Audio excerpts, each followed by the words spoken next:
Avant de commencer, je prends quelques instants pour vous présenter le partenaire de cet épisode, les hôtels Meininger. Si vous voyagez en famille, vous savez à quel point trouver le bon hébergement peut vite devenir un casse-tête. On cherche du pratique, du bien placé, du confortable et surtout adapté aux enfants. Chez Meininger, tout est pensé pour simplifier la vie des familles en voyage. Des chambres familiales confortables, une cuisine commune, de quoi faire une lessive, un généreux buffet de petit déjeuner pour bien commencer la journée, une zone de jeu avec billard et baby-foot, une ambiance chaleureuse et conviviale et une réception ouverte 24 heures sur 24 avec des équipes toujours prêtes à partager leurs bons plans. Et en plus, il y a des tarifs préférentiels pour les familles. À Paris, Lyon, Bordeaux ou Marseille ou ailleurs en Europe, Meininger est un mix parfait entre un hôtel et une auberge en version family friendly. Meininger Hotel, ce sont des hôtels testés et approuvés qu'on vous recommande. Bonjour et bienvenue dans le podcast de Parents Voyageurs. Je suis Floriane et je suis passionnée de voyages, de rencontres et de découvertes. Au retour de notre tour du monde en famille, j'ai eu envie de donner la parole à ces parents, voyageurs au long cours, qui ont vécu 1000 aventures et 1000 expériences pendant quelques mois de leur vie. Dans ce rendez-vous mensuel, ils nous partageront des moments forts de leur épopée familiale. Alors détendez-vous, embarquement immédiat pour un nouvel épisode. Salut les parents voyageurs, j'espère que vous allez bien. Je suis très heureuse de vous retrouver aujourd'hui pour le deuxième épisode de la série Moments forts. C'est une nouvelle série que je vous propose sur le podcast. Une fois par mois, je vous donne rendez-vous avec un invité qui va nous partager un moment fort d'un long voyage qu'il a effectué en famille. Le premier épisode est donc sorti le mois dernier et c'est moi qui prenais la parole pour inaugurer ce nouveau format. Je vous y avais raconté notre ascension du Tongariro en Nouvelle-Zélande et pourquoi ça avait été une journée marquante pour moi au milieu de ce tour du monde et ce que j'en retiens aujourd'hui. Cette fois-ci, je donne la parole à un invité. J'accueille Aurélie pour nous partager un moment fort de leur voyage. Aurélie, Mathieu et leur fils William sont partis en voyage pendant 14 mois et elle va nous raconter un trek de 3 jours qu'ils ont fait au Pérou, dans l'Ausangate. Elle nous explique pourquoi c'était un moment fort de ce voyage de 14 mois, parce qu'évidemment, 14 mois, des moments forts, il y en a eu beaucoup, mais celui-ci tire son épingle du jeu. Et je vous souhaite une très belle écoute. Bonjour Aurélie. Bonjour. Merci beaucoup d'avoir accepté mon invitation sur le podcast. Je suis hyper contente de t'avoir comme invitée. Tu es ma première invitée de la série des moments forts de familles qui sont parties plusieurs mois en voyage et je suis trop heureuse. Si, chers auditeurs, vous savez pas pourquoi j'ai choisi Aurélie, il faut écouter le premier épisode de Moments forts et vous saurez tout. Aurélie, donc bienvenue, merci beaucoup. Merci à toi de m'avoir invitée. Avec plaisir, je suis trop contente. Je te propose de commencer, du coup, que tu commences par te présenter toi, ta petite famille, et puis votre projet de voyage. Et alors, moi, je suis Aurélie, et avec mon chéri Mathieu et notre fils William, qui a 7 ans. Et nous sommes la famille chapeau. Voilà, parce qu'on aime porter des chapeaux, tout simplement. Après 6 ans de réflexion à peu près, puis de préparation, on est parti en tour du monde, la même année que toi. Donc, de juillet 2024 à août 2025, presque 400 jours de voyage. Et on est passé par l'Afrique australe, l'Asie du Sud-Est, l'Océanie, l'Amérique du Sud. Et on a terminé à Québec, chez mon frère, en mode vacances. Alors, où est-ce que tu nous emmènes aujourd'hui? Quel moment fort as-tu choisi? Parce qu'en 14 mois de voyage, j'imagine qu'il y en a eu beaucoup. Oui, très difficile de choisir. On en a pas mal parlé entre nous parce qu'il y a eu tellement de moments forts. Tout ce qui est rencontre avec les animaux, c'est toujours très marquant. Il y a eu le Salar d'Uyuni avec le Sud Lipèze aussi qui est beaucoup revenu parce que je pense que c'est un moment assez exceptionnel pour toutes les familles qui y passent. Mais moi, je voulais parler d'une activité qu'on a beaucoup pratiquée et aussi avec toi, la rando. Ouais, c'est comme ça qu'on s'est rencontrés en Nouvelle-Zélande. Exactement. Et donc, le moment qu'on a choisi, c'est notre trek de 3 jours à l'Ausangate, qui est une montagne au sud de Cusco, au Pérou. On y a passé 3 jours, 2 nuits en tente, et le tout à 4650 mètres d'altitude. Voilà. Le décor est planté. Le décor est planté, exactement. Alors, c'est pas du tout une rando qu'on peut faire en autonomie, à moins d'être vraiment bien équipé, surtout avec des enfants. Et donc, nous, on est passé par une agence, Sacred Inca Trek, que j'avais contacté via les fameux incontournables groupes Facebook d'Amérique du Sud, qui sont hyper actifs et une mine d'informations. C'est une agence qui est gérée par Hugo, qui est français, avec sa femme. Et ça nous permettait d'être accompagnés par un guide français. Et avec les enfants, moi, je trouve que ça fait toute la différence, hein, qu'ils puissent parler leur langue. C'est bien plus confort pour eux. Ouais, c'est sûr. Et vous étiez que vous, du coup, avec le guide? Non, parce que ben, comme c'est vachement plus fun quand on est plusieurs. On avait embarqué avec nous Delphine, Olivier et leur fille, avec qui on a monté le Tongariro en ta compagnie. Voilà, c'est un projet qui était venu après qu'on ait monté le Tongariro. On savait qu'on serait tous ensemble à Cusco. Et donc, quand j'ai commencé à regarder un petit peu des randos, des treks comme ça, je leur ai proposé. Et puis, ils sont venus avec nous. Trop bien. Alors, juste sur votre itinéraire quand même, je pense que vous avez pas mal fait de rando Oui, en montagne, il me semble. Hein. ouais. Vous êtes un peu plus marcheur quand même. Hein. On aime bien marcher, vraiment. Et puis, on a rencontré plein de familles en Amérique du Sud qui nous ont tous dit, ah oui, mais c'est vous les marcheurs, c'est vous les sportifs. Alors, marcheurs, oui, sportifs, faut pas trop croire, hein, quand même. Hein, on fait des choses assez accessibles. Et puis, moi, je suis loin derrière. En sueur, en train de me maudire d'avoir choisi une randonnée encore. Mais on aime beaucoup marcher, oui. Et puis l'Amérique du Sud s'y prête tellement. Ouais, c'est vrai, les paysages sont fous et puis il y a quand même beaucoup de sentiers Ouais. qu'on peut faire soit seul, soit avec des guides, mais c'est assez facile à organiser, quoi. Donc, C'est assez facile à organiser. Puis il y en a pour tous les goûts. Bah, après, c'est grand à l'Amérique du Sud.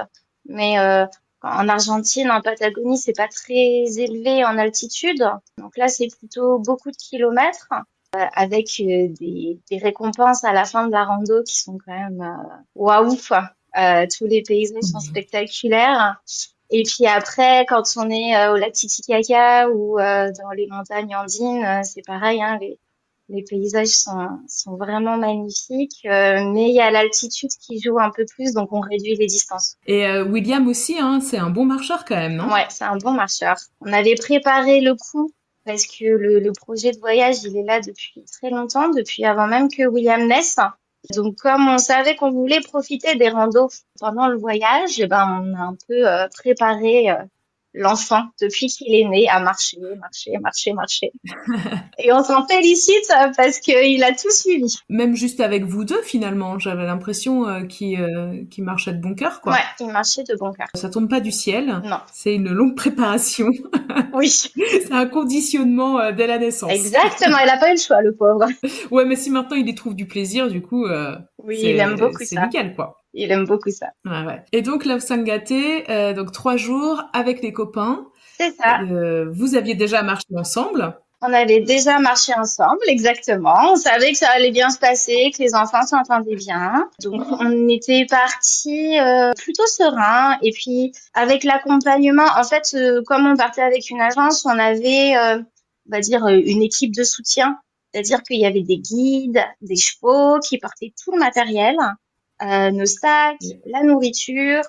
Il y avait même un cheval supplémentaire pour que les enfants puissent monter en fait s'ils étaient trop fatigués. Donc c'était vraiment le grand luxe. Nous, on avait vraiment juste à marcher, porter notre eau, nos petits snacks. Donc voilà, on est parti très serein. Et globalement, c'est bien passé. Et ben c'est un bon souvenir. Tu sais, il y a ce dicton là qui dit que c'est soit une bonne idée, soit une bonne histoire. Ben, c'est un peu les deux. Cette rando, c'est un petit peu les deux. Parce qu'en fait, le premier jour, donc c'est une rando qui est très tranquille, hein, vraiment. Et puis c'est très beau. Et donc quand on commence, on se met un petit peu en jambes, on s'approche de plus en plus de la montagne. Il y a plein de petites lagunes avec des couleurs différentes, puis des légendes. Le guide, il nous explique plein de choses. C'est super intéressant. Mais premier petit imprévu, William, il traîne des pieds, qui est pas habituel. Alors, on se dit qu'il veut monter sur le cheval, mais comme c'est la première journée, qu'il y a que 4 kilomètres à faire, on lui demande d'attendre un petit peu. Et là, il s'énerve fort, alors que ça lui ressemble pas du tout. Puis il se met à pleurer. Et là, moi, je comprends pas du tout ce qui se passe, jusqu'à ce qu'il me dise j'ai mal à la tête. Et là, tac, ça s'allume dans mon cerveau. En fait, c'est le mal des montagnes. On s'y attendait pas du tout, puisqu'on était très bien acclimatés depuis plusieurs semaines. Ça faisait un long moment qu'on était au-dessus de 3500 mètres d'altitude. Il y avait eu aucun problème. Donc, on s'y attendait pas du tout. Mais là, il est super fatigué. C'est dur pour lui. Ouais, bon, rien de grave. On le fait bien boire. On lui fait respirer la fameuse agua de Florida. Il monte sur le cheval. On le bourre de bonbons pour lui redonner un petit peu d'énergie. Donc, il est pas malheureux. Il n'y a pas de souci. Mais c'est vrai que un peu difficile pour la première journée. Quand on arrive au camp, on se pose, on mange. Puis les adultes repartent se balader un petit peu pour profiter de la montagne. Et moi, je reste avec les enfants et William pour qu'ils puissent se reposer. Mais bon, on profite bien, on fait plein de jeux, on rigole, on sort le soir pour voir le coucher de soleil au pied de la montagne avec les couleurs. Enfin bon, vraiment un bon moment. Mais là, c'est le deuxième petit imprévu. C'était pas vraiment un imprévu parce qu'on s'y attendait, mais pas à ce point-là. C'est le froid. Parce que le soleil, quand il s'est couché, en fait, il emporte toute la chaleur avec lui et on se pèle, vraiment. Donc, on mange rapidement, on boit plein de tisanes de coca pour se réchauffer un petit peu. On observe les étoiles, parce que là, c'est vraiment parfait. Il n'y a pas un nuage, il n'y a pas du tout de lumière. C'est le plus beau ciel étoilé qu'on va voir de tout le voyage. Même plus beau que celui d'Atacama. Ouais, c'est vrai. Ouais. Et pourtant, Atacama, il est dingue, hein. Et oui, mais là, il y a la montagne qui est là, et puis la voie lactée juste Ouais. au-dessus. Ah ouais, vraiment, on l'a trouvé vraiment fantastique, ce ciel étoilé. Mais bon, donc on en profite un petit peu, puis on va se coucher. Et là, c'est le début du calvaire, vraiment. Parce que la température baisse à -11 degrés. On est frigorifié dans nos duvets. Moi, j'ai les pieds congelés. Impossible de les réchauffer. Pourtant, on a des sous-couches thermiques, on a des duvets techniques, on a des couvertures en plus. Moi, je dors avec ma polaire Patagonia, hein, pour ceux qui visualisent. La vraie fausse Patagonie La de vraie La fausse, Paz. exactement, la vraie fausse Patagonia du lac Titicaca. On l'a acheté à Copacabana. Ah, ouais. Voilà. Donc moi, j'ai enroulé la Patagonia autour de mes pieds, histoire d'essayer de les réchauffer, mais ça marche pas. J'ai enseveli William sous les couvertures. On voit juste ses yeux et un bout de son nez. Lui, il arrive à dormir, mais nous, on ferme pas les yeux de la nuit. Donc, ouais. Donc vous étiez sous tente, c'était une tente, oui, enfin une grande tente, une tente classique, genre une tente quechua ou c'était comment? C'était une tente quechua, oui, pour 3 personnes. Donc nous, on était tous les Ok. 3 dedans. Et puis voilà, le matériel était là. Il y avait des tapis de sol. Il y avait. Mais je crois qu'on s'attendait juste pas à ce qu'il fasse aussi froid. Et donc ouais, vraiment, c'est une des pires nuits de toute ma vie. Mais il y a aussi peut-être du coup un peu la fatigue de la journée et la Ouais, fatigue de l'altitude aussi qui peut-être en ajoute une petite couche quoi. je sais pas. En tout cas, ça a été difficile. Et du coup, le lendemain, quand on se lève, le moral est un peu bas. Alors c'est beau, hein, tout est gelé, c'est tout blanc, mais on n'est pas du tout dans le bon état d'esprit pour en profiter. Delphine, Olivier, les filles, ils ont souffert aussi. Delphine, elle hésite même à abandonner et à faire demi-tour. On a peur en fait de passer une deuxième nuit comme ça. Ouais. Et moi, du coup, je me sens hyper mal parce que c'était mon idée, le trek, et que j'ai embarqué tout le monde là-dedans et que ça se passe pas tout à fait comme on avait prévu. Mais bon, ça arrive, hein. Et, on discute avec Hugo, puis après on discute un peu entre nous, puis on décide de continuer. Et heureusement, à partir de là, tout va aller mieux. Vous aviez déjà touché le fond, donc C'est ça, exactement. Et après, ça s'est, sur le reste, ça s'est bien passé. Vraiment, c'était vraiment pas une randonnée difficile. Il y avait très peu de kilomètres, quasiment aucun dénivelé. La seule difficulté, c'était l'altitude. Sur la journée, voilà, qui nous faisait respirer comme des patates. Mais la marche se passe bien. Puis sur l'après-midi du deuxième jour, c'est le bonheur ultime hein, parce que on va dans les bains chauds. C'est la source chaude qui arrive dans les bassins qui ont été creusés en pleine nature, avec vue sur la montagne. Enfin bon, c'est génial. Mais surtout, on a chaud. On est bien dedans. ouais. On est bien. On y passe l'après-midi. Hein. On a L'après-midi entier, on papote, on rigole, on discute de trucs de tour du mondiste, voilà, et ça nous a vraiment fait du bien au moral de pouvoir se réchauffer et de passer un bon moment. Oui, du coup, en effet, c'est un trek sur 3 jours, mais avec pas tant de marche que ça finalement. Vous avez eu le temps de profiter des lieux où vous étiez. Et là, comme tu dis, vous avez passé l'après-midi dans le bain, quoi. C'est ça. Je crois qu'on a même pas fait 20 kilomètres en 3 jours, hein. Donc c'était vraiment peu. Pareil, je me souviens plus des chiffres, mais je crois que il y avait 200 mètres de dénivelé au total sur les 3 jours. Donc vraiment rien du tout. Ça permettait de se poser relativement tôt et de profiter des environs de la montagne. Le deuxième jour, on était avec une famille péruvienne dans leur jardin et du coup, on pouvait échanger un petit peu. C'était la première tonte d'un bébé alpaga de façon traditionnelle avec le ciseau. Alors du coup, les enfants, ils ont pu participer, ils ont pu couper quelques poils de l'alpaga qu'ils ont ramené avec eux après. Donc, tu vois, c'était vraiment bien. Le mal de montagne était loin, le froid était loin, tout le monde était bien. Ouais, William, ça allait ce deuxième jour?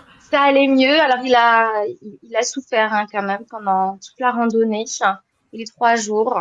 Lui, il dit que c'est la plus dure qu'il ait faite. Alors que pour le coup, les 20 kilomètres en Nouvelle-Zélande avec les 850 mètres de dénivelé positif, c'était objectivement plus difficile. Ça, et puis on sortait du canyon de Colca au Pérou. Franchement, balèze aussi. Et où on avait fait, sur 3 jours, on avait fait 2000 mètres de dénivelé négatif et 2000 mètres de dénivelé positif en 3 jours. Donc là, c'était rien du tout ce qu'on faisait. C'est juste qu'on était à 4650 mètres d'altitude Ouais. et que ça, voilà, on avait peut-être mal anticipé. Ouais, et puis peut-être le fait aussi d'avoir fait, par exemple, le canyon de Colca pas longtemps avant, vous aviez déjà un petit peu puisé dans vos ressources, peut-être. Parce que Colca, quand même, descendre à pied, c'est dur, mais remonter, nous, on est remonté en taxi, hein. Ouais, il est dur, hein. Mais franchement, la remontée était plus facile que la descente. J'ai beaucoup pensé à toi sur Ah la ouais? descente. Moi, j'avais les genoux en vrac. Ah ouais, moi aussi, c'était horrible. Ouais, heureusement que j'avais les bâtons. Ben, j'en avais aussi. Moi, je pleurais de douleur hein, dans la descente de Colca Ah ouais. et je me suis dit, ils m'auront pas, je monterai pas au Machu Picchu à pied, je ferai plus rien. Enfin, vraiment, c'était horrible, horrible. Et donc, nous, on a fait que la descente. On a fait une version assez allégée de Colca parce que... Ben oui, ben la descente était vraiment dure. Et sur Colca, alors, tu vois, moi, là, le trek de la Haussangate, alors le froid, l'altitude, oui, mais j'ai beaucoup moins souffert que Colca. En fait, moi, je suis allée un peu au bout de ce que je pouvais faire sur Colca. Et William, qui lui n'a eu aucun souci sur le canyon de la Colca, qui était devant puis qui se moquait de moi derrière parce que je galérais. Et ben lui, ça a été sur la Haussangate où vraiment il traînait des pieds. On était obligé d'être avec lui. Il était tout derrière puis il a pas aimé ça. Ah ouais. Il avait pas l'habitude d'être derrière. Il était un peu vexé. Mais en fait, c'est vrai que l'altitude, ça fait tout. Parce que tu as dit 4650 mètres là Ouais. pour la Haussangate. Hum, Ça, c'est vraiment beaucoup quand oui. même. Hein. En général, on dit qu'à partir de 3005 déjà, on commence à être pas mal. Ouais. À partir de 4000, quand tu fais des randos, bah, tu marches drôlement moins vite. Enfin, Mhm. t'es beaucoup plus vite essoufflé. Mais 4650, c'est vraiment énorme pour marcher. Oui. Alors que tu vois, Colca, c'est vrai que t'as vraiment chaud dans la journée, même quand il va en hiver, et t'es pas du tout en altitude comme ça. Je me souviens plus exactement, mais t'es en dessous de 3000 à Colca. Hein. Mais tu vois, je trouve que ça, c'est un truc un peu difficile et que j'avais pas anticipé sur le tour du monde. C'est que nous, quand on a prévu le trek là de Lao Sangate, eh ben, on était en Argentine. Donc, on n'était pas très haut en altitude. On était tranquillement posé dans le canapé puisque c'était notre jour de repos entre deux grosses randos. On se sentait super bien physiquement parce qu'on enchaînait les 20 kilomètres en Patagonie sans difficulté. Et puis, ben voilà, à 4650 mètres, on a vu que c'était un chiffre, c'est tout. Mm. Et on n'a pas forcément, je crois qu'on s'est pas rendu compte à quel point, voilà, ça pouvait impacter au niveau de la respiration. Mais je pense qu'en fait, tant que tu l'as pas vécu, tant que t'es pas monté à des altitudes pareilles, c'est très difficile de se rendre compte Ouais. parce qu'en plus on est assez inégaux hein, dans nos réactions. Mm. Enfin, moi j'avais très peur du mal de l'altitude. Finalement, je l'ai pas eu du tout. Ouais. Donc, c'est alors que j'avais déjà eu hein, par le passé à plus bas que ça. mais dans une autre région du monde. Donc en fait, je pensais que j'étais un peu sujette. Mais en vrai, c'est assez aléatoire. Enfin, je sais pas exactement, je connais pas bien les facteurs, mais tout le monde réagit pas de la même manière. Mais par contre, en termes de respiration, je pense que globalement, les personnes à peu près normales et pas surentraînées, tout le monde réagit à peu près de la même manière. C'est difficile. Tout le monde se dit, mais pourquoi est-ce que j'hyperventile sur une toute petite montée, quoi? Bah, c'est juste l'altitude. Voilà. Ouais, c'est ça. Mais c'est vrai que, comme tu dis, c'est pas facile à envisager. Et Hum, donc, comme vous n'étiez pas du tout en altitude comme vous l'avez prévu, c'est ça. c'était en dehors de votre champ, quoi. On s'est dit facile, oh, en plus on pourra dormir en tente à 4650 mètres d'altitude, ça va être trop la classe, trop l'aventure au pied de la montagne, on va adorer ça. Et ben écoute, sur les 2 nuits, du coup il y en aura une, vraiment ça aurait été dur. Et puis la deuxième c'était bien mieux, on a eu plus de chance, c'est Ouf, descendu qu'à 0 degré, donc c'était bien plus confortable. que zéro finalement, c'est parfait pour dormir dehors, c'était vraiment top. C'est ça. Et le troisième jour? Le troisième jour, eh ben, comme on avait passé une meilleure nuit, ça allait vachement mieux. Ouais. C'était juste, on est allé faire une petite balade en fait jusqu'au pied de la montagne où il y avait un glacier qui tombait dans une lagune. Ça ressemblait un petit peu à la balade du Mont Cook en Nouvelle-Zélande sur l'île du Sud. Ok. Donc super. Puis en fait, c'est un sentier qui est pas très fréquenté, donc c'est magnifique. On est tout seul. On peut vraiment en profiter. Les papas ont fait voler le drone, on a fait des photos, on a fait des ricochets. Enfin voilà, vraiment c'était super. Et quand on est rentré au camp, la famille avait préparé une pachamanca. C'est le plat traditionnel péruvien avec de la viande, des légumes et ils font cuire tout ça sous des pierres chaudes. Donc c'était super bon, puis c'était un super moment de partage et de découverte avec la famille péruvienne qui nous accueillait. Donc c'était vraiment sympa. Puis après c'était juste quelques tout petits kilomètres pour reprendre le minibus qui nous ramenait à Cusco, où ça a ronflé comme pas possible. Tout le chemin dur que ça. Il y avait quelques heures de sommeil quand même à rattraper. Oui. Et la famille péruvienne, en fait, ils habitaient, il y avait quoi? Il y avait un village ou c'était eux, ils habitaient un petit peu isolés? Comment c'était? C'était un tout petit village avec, je crois qu'il y avait 4 maisons, mais réparties sur un grand endroit, donc on se marchait pas du tout dessus.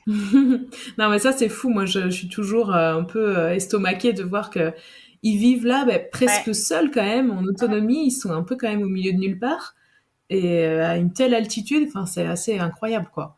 Et puis nous, on y allait, il neigeait pas, tu vois, donc déjà qu'on a eu froid, mais je me dis en plein hiver, ça doit être intenable. Et ils vivent de quoi? Ils élèvent des animaux? Ils élèvent des animaux et puis de plus en plus du tourisme, Hmm. justement accueillir voilà comme nous des familles, mais ils prêtent juste leur jardin pour qu'on puisse poser les tentes et c'est tout.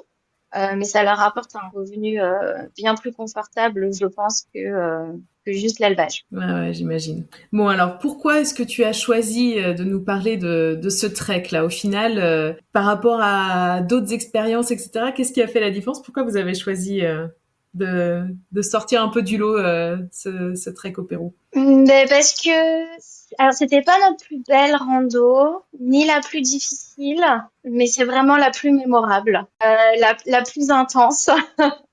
On est passé par toutes les émotions. On sait hein, en rando qu'on peut être confronté à de l'inconfort, qu'on ne peut pas gérer la météo et puis qu'il va falloir faire avec. Mais là, j'avoue qu'on s'est un petit peu fait surprendre. Mais on a persévéré et on en garde tous un super, super souvenir.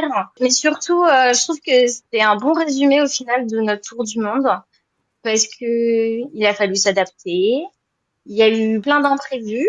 Il y a eu de l'inconfort. Mais on a fait ça tous les trois, aussi avec une autre famille qu'on avait rencontrée sur les chemins. Et ça, c'est des choses qu'on a beaucoup aimé en voyage.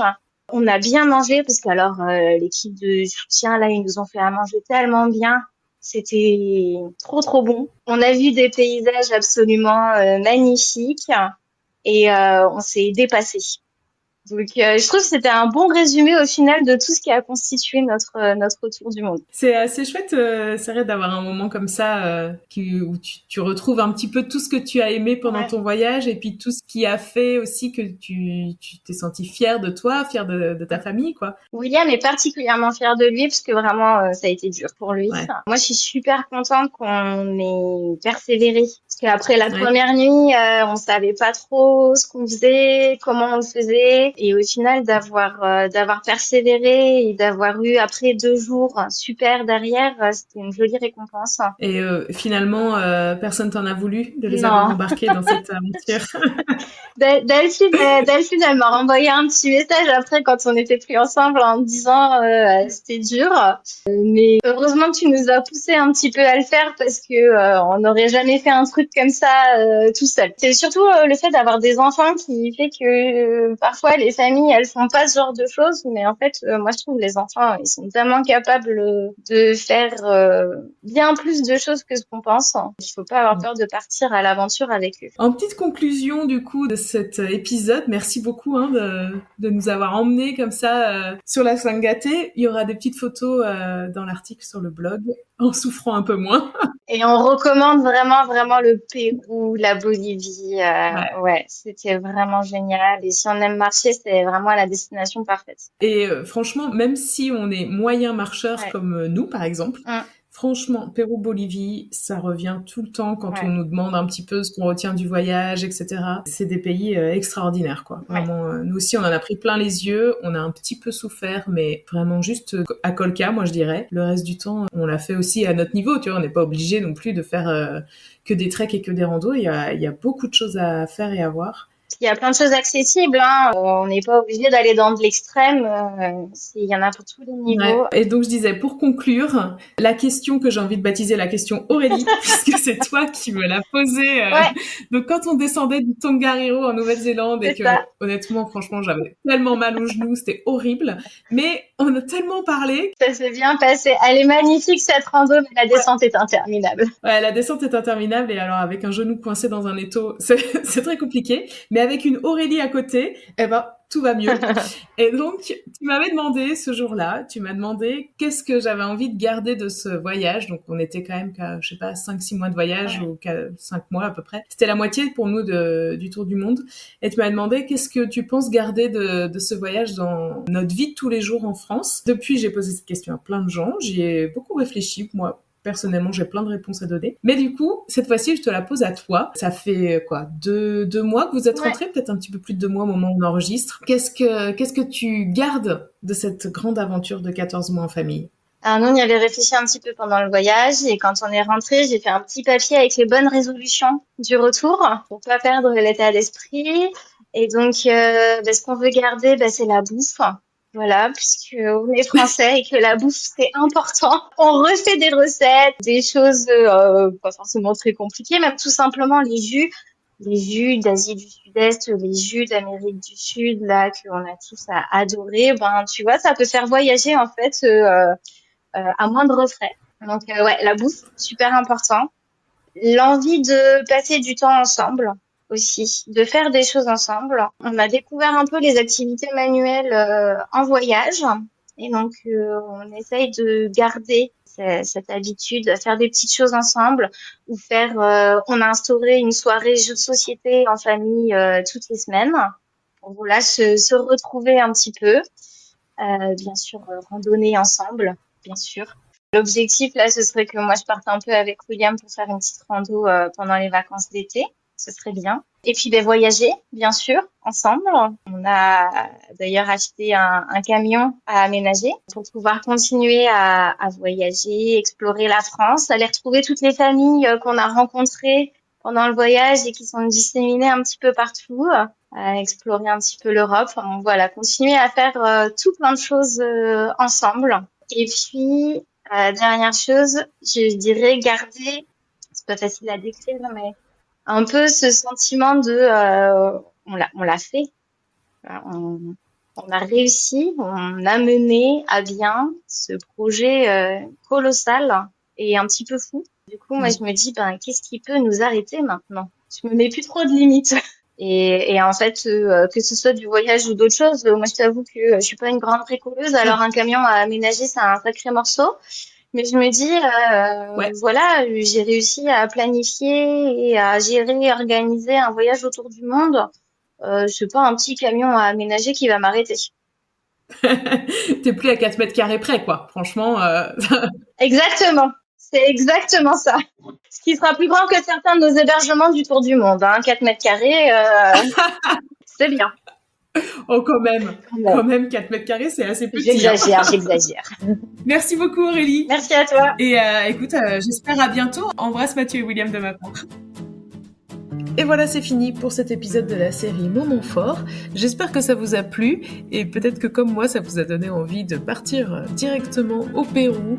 Ok, c'est dur l'altitude, ok, il fait froid en hiver, mais franchement, les paysages sont splendides. D'ailleurs, je vous invite très chaleureusement à aller voir sur le blog l'article qui est lié avec cet épisode de podcast. Vous avez comme à chaque fois le lien dans les notes de l'épisode et sur le blog, je peux mettre des photos et ça va nous permettre un petit peu de se rendre compte de la beauté des lieux. Vraiment, le Pérou, c'est un pays un peu fou, où certes, on sort de sa zone de confort, mais où on découvre des choses et des gens absolument merveilleux.